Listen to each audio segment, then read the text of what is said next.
और मैं अपने फ्यूचर लीडर्स के सामने अगर आके बात करूंगा तो मुल्क की बेहतरी की बात करूंगा, इनकी बेहतरी की, इनकी तरबियत की बात करूंगा।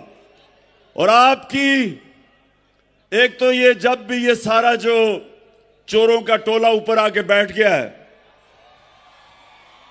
जब ये मेरा नाम सुनते हैं तो इनकी कांपें टांगनी शुरू हो जाती है।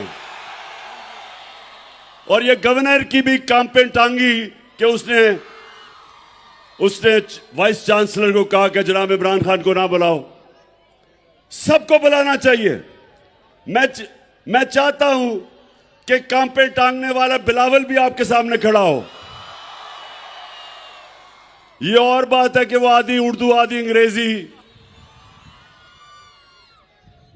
और वो कह कुछ रहा होगा, मतलब कुछ और समझ आ जाएगी आपको। वो कई दफा उसको यही नहीं पता चलता कि वो करता है या करती है। और दूसरी तरफ अगर शहबाज शरीफ आया तो मैं आपको यकीन दिलाता हूं कि वो आपसे पैसे मांगने शुरू कर देगा।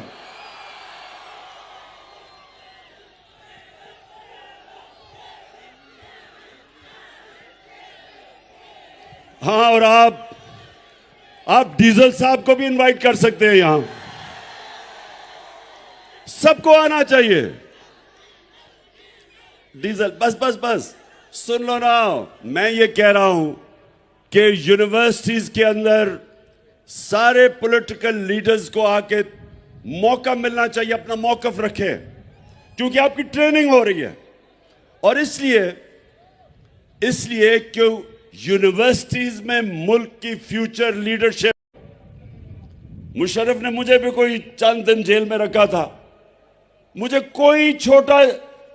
कोई बड़ा डाकू वहां जेल में नहीं नजर आया। सब छोटे गरीब लोग थे।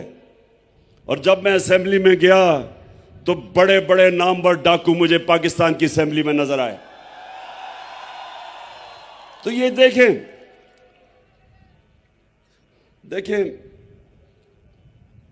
मैंने सारी दुनिया देखी है।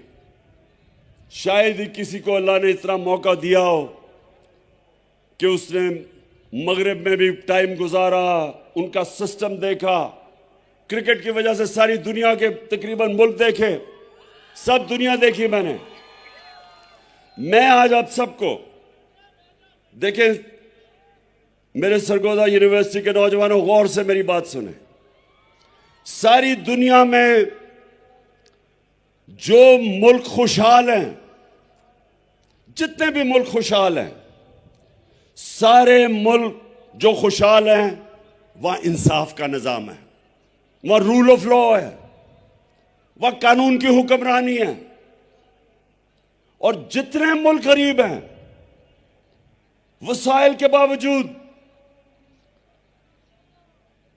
नाइजीरिया तेल के जखीरे पे बैठा, सबसे ज्यादा तेल अफ्रीका के अंदर नाइजीरिया में है। साउथ अफ्रीका में वेनेजुएला, सबसे ज्यादा साउथ अमेरिका में जो तेल है वो वेनेजुएला में है। वेनेजुएला से बेचारे लोग नौकरियां ढूंढने के लिए मर